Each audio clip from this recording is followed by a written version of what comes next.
News के प्रायोजक है उषा फर्नीचर, कांटी, नरसंडा चौक, मुजफ्फरपुर।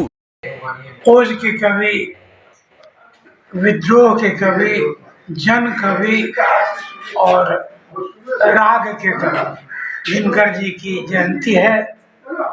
दिनकर जी की जयंती, हम एक ऐसे कवि की जयंती आज मना रहे हैं मित्रों के साथ, साहित्यकारों के साथ, जिन्होंने समाज को, साहित्य को बहुत कुछ दिया है।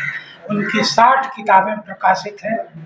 ऐसे उनने जन्म तो सिमरिया में लिया था, पढ़ाई लिखाई में बालपन उनका गरीबी में बिता, कठिनाई में ये बिताई उनने जवानी बचपन, और पढ़ने के लिए उनको गंगा के उस पार के विद्यालय में जाना पड़ता था।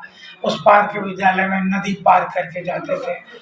उस पढ़ाई के बाद इनने जब इतिहास में बीए ऑनर्स पटना से किया और फिर हिंदी में एमए करने के बाद एलएस कॉलेज में 48 से 52 तक उन्होंने प्राध्यापक का काम किया। उनकी रचनाएं खोजपूर्ण होती थी।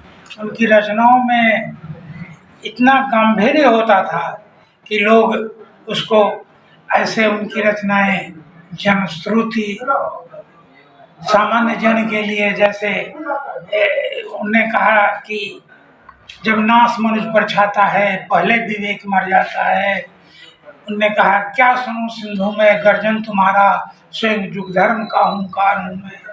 और उनकी रचनाओं के बारे में तो रामवृक्ष बेनीपुरी ने इतना कुछ कहा। ऐसे उनके 60 किताबों का प्रकाशन हुआ। उन्होंने कहा कि विश्व साहित्य में अगर जिन रचनाओं की चर्चा होगी उसमें उच्च स्तरीय रचनाओं में दिनकर का नाम आएगा।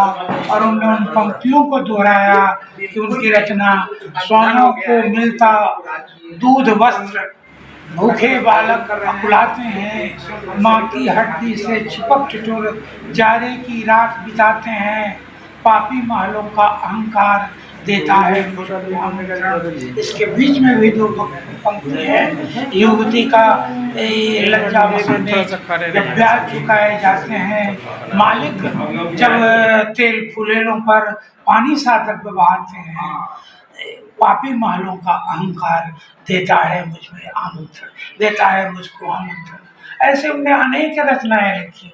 उनके 60 किताबें प्रकाशित हुई। रश्मि रथी में उनने ये चर्चा की कि जब नाश मनुष्य पर छाता है, पहले विवेक मर जाता है। ऐसे कई दुर्लभ पंक्तियां, कई मैंने समाज के जनहित के लिए जो हमेशा प्रयुक्त होता है, वैसी पंक्तियां इनने अपने काव्य में प्रस्तुत की। काव्य में इनकी 60 किताबें थी। 60 किताबों में रश्मि रथी, हुंकार और क्या कहते हैं संस्कृत के 4 अध्याय, ऐसी मैंने अनेक किताबें थी जिसकी समाज में चर्चा है, आज भी चर्चा है। और दिनकर कभी कभी अस्त, ऐसा समाज के लोगों का कहना है, ऐसा साहित्यकारों का कहना है। सचमुच वे अपने समय के सूर्य थे।